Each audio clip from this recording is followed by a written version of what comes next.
자, 북한의 변화와 남북한의 통일 노력, 이 부분은 우리가 이제 북한에 대해서 확인하는 시간인데요. 이 북한의 정치와 그다음에 이제 경제에 대해서 확인을 해볼 겁니다. 우리가 이제 대한민국 정치를 확인할 때 보면 이제 그 통치자별로, 그러니까 우리는 이제 그 대통령이 이제 통치를 하니까 뭐 예를 들어서 뭐 이승만 정부, 그다음에 뭐 장면 내각, 그다음에 뭐 박정희 정부 뭐 이런 식으로 이제 확인했었죠.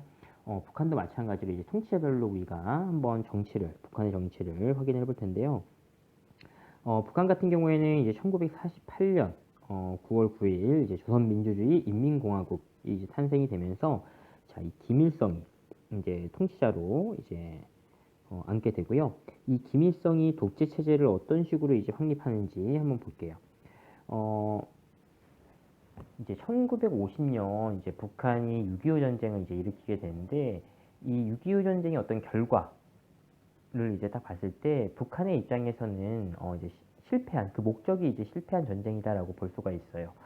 원래 이제 목적은 남한을 이제 무력으로서 이제 통일을 시킨 다음에 이제 우리 한반도를 사회주의 국가로 만들겠다라고 이제 하는 건데 결국에는 우리가 이제 38선을 중심으로 해서 이제 휴전이 되는 거죠.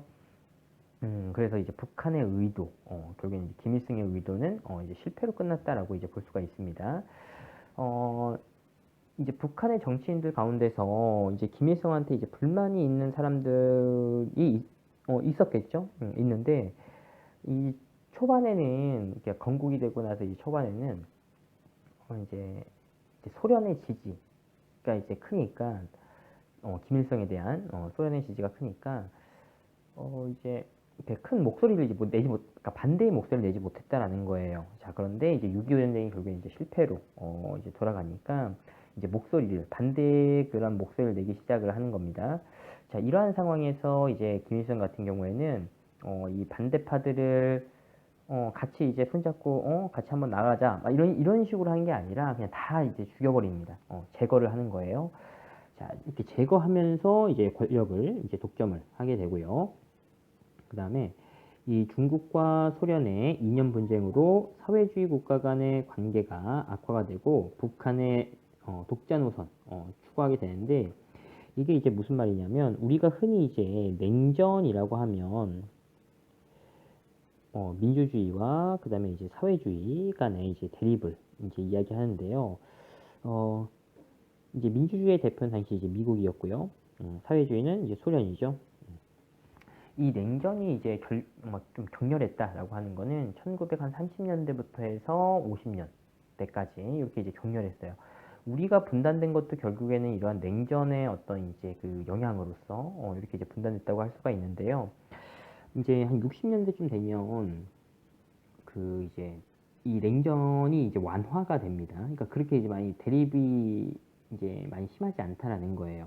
자, 이제 시간이 지나니까 어떻게 되냐면 세계에서 민주주의 국가는 이제 성장을 하고요. 사회주의 국가는 점점 이제 쇠퇴하는 그런 이제 경향을 보이게 되니까 이 소련 같은 경우에는 이제 민주주의 국가와 어떤 평화적으로 이제 나아가자라고 이제 했던 반면에 이 사회주의 국가의 또 다른 이제 좀 강대국이었던 이제 중국 같은 경우에는 아니다. 우리 이전에 냉전 체제 그대로 유지하면서 이 민주주의 국가와 어떤 대립하는 그런 관계를 이제 유지하려고 했었다라는 겁니다.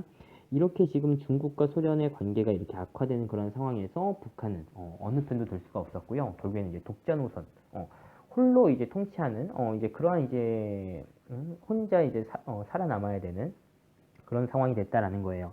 자, 이러한 상황에서 이제 김일성이 이제 통치를 어떤 식으로 했냐면 주체사상이라는 걸 이제 해요. 내용을 보면 뭐 어떤 사상의 주체, 정치에서의 자주, 경제적에서 자립, 국방에서 자위, 막 이런 걸 강조했다라고 하는 건데요. 결국에는 이게 뭐냐면 김일성 마음대로 한다라는 거예요. 여기에서 뭐 자주, 그러니까 주체적이다, 뭐 자주적이다, 자립한다, 자위한다, 그러니까 스스로 한다, 막 이런 거잖아요, 다. 그러니까 여기에서 말하는 이제 스스로의 어떤 이제 그 주체가 되는 게 결국 김일성 마음대로 한다라는 겁니다. 자, 이렇게 하면서 김일성을 이제 여기 밑에 보면 우상화하는 작업을 해요. 그리고 독재 체제, 이렇게 이제 강화하는데 우상화라고 하는 거는 이제 신격화한다라고 이제 볼 수가 있어요. 신처럼 생각하게 한다라는 겁니다. 그래서 우리가 가끔 이제 북한과 관련된 어떤 다큐멘터리라든지 어떤 영화라든지 보면 그 가정집이 나올 때 뭐 김일성, 김정일 이렇게 사진이 이제 그 가정집에 벽에 이제 붙어 있는 모습을 볼 수가 있어요. 그런 것처럼 이제 믿는 대상화 시킨다라는 겁니다. 자, 그래서 북한 곳곳에 동상 기념비 이런 걸 이제 만들고요. 또 이제 이 1인 독재 체제를 이제 강화하기 위해서 72년에 사회주의 헌법이라는 걸 제정을 해요. 우리 남한 같은 경우에는 이 72년에는 어떤 일이 있었냐면 이 박정희가 유신 체제를 이제 합니다. 그러니까 결국에는 이 70년대 들어와서 남북한이 모두 독재 체제를 강화하는 그런 이제 모습을 볼 수가 있고요. 여기서 이제 주석제를 도입했다라는 거예요. 그러니까 최고 통치자로 이제 주석을 이제 앉힌다 이렇게 이제 해놓고 본인이 이제 주석이 되는 거죠. 자, 그 다음에 이제 60년대 이때부터 이제 김정일이 이제 그 김일성의 아들이죠. 김정일이 이제 공식 석상에 등장하고 80년대 이제 공식 후계자로 지명이 됩니다. 자, 그러다가 이 김일성이 이제 소조 운동이라고 하는 걸 해요. 사상, 문화, 기술 여기서 이제 혁신을 추구하겠다라고 하는 건데 이거를 이제 김정일에게 이제 맡깁니다. 그래서 김정일이 이 소조 운동을 이제 하면서 이제 주도하면서 그 정치 권력이 엄청 이제 강화가 돼요. 자, 그러다가 이제 94년에 김일성이 사망한 후에 이제 북한을 이제 직접 통치하기 시작을 했다라고 이제 볼 수가 있고요. 김정일 같은 경우는 이제 선군 사상으로 이제 통치해요. 선군, 군대가 먼저다, 국방이 먼저다 이런 뜻이에요. 그래서 자, 군대를 중심으로 한 사회주의 정치를 실시했다라는 겁니다. 그래서 이제 본인을 국방위원장으로 이제 삼아서 이제 북한을 이제 통치했다라는 거고요.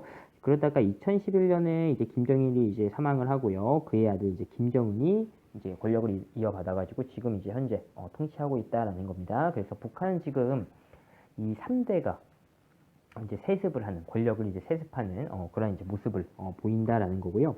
자, 다음 이제 넘어가서 이제 그 경제 체제를 이제 확인해 볼 건데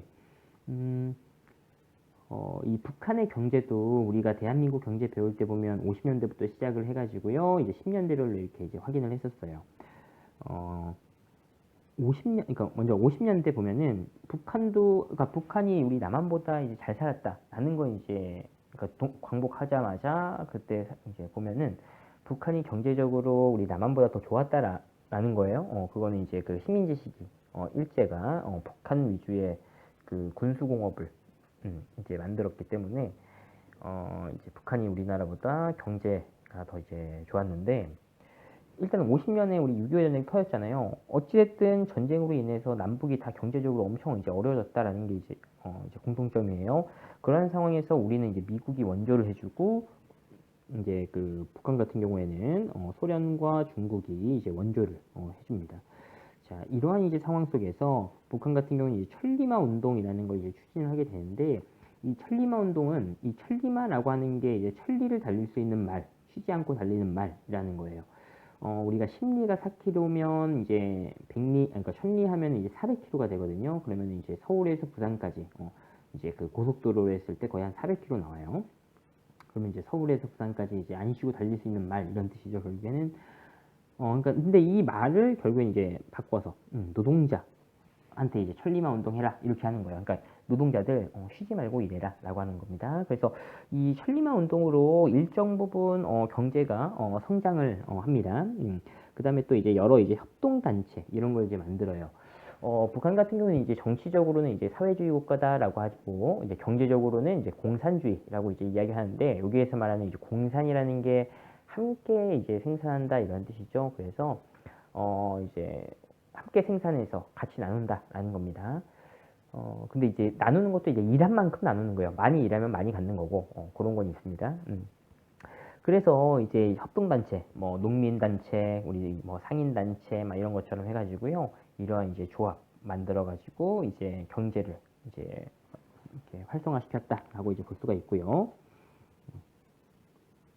자, 그러다가 60년대 이제 들어와서는 경제 개발을 위한 이런 노력을 해요. 우리나라도 이제 박정희 때 보면은 경제개발 5개년 계획 해가지고 막 경제가 이제 성장을 하죠.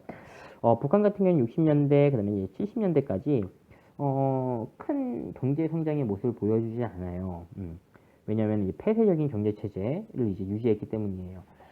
사회주의 국가는 사회주의끼리 이렇게 이제 교류했는데, 아무래도 폐쇄적인 그런 이제 체제를 통해서 큰 이제 경제 성장을 못 하고요.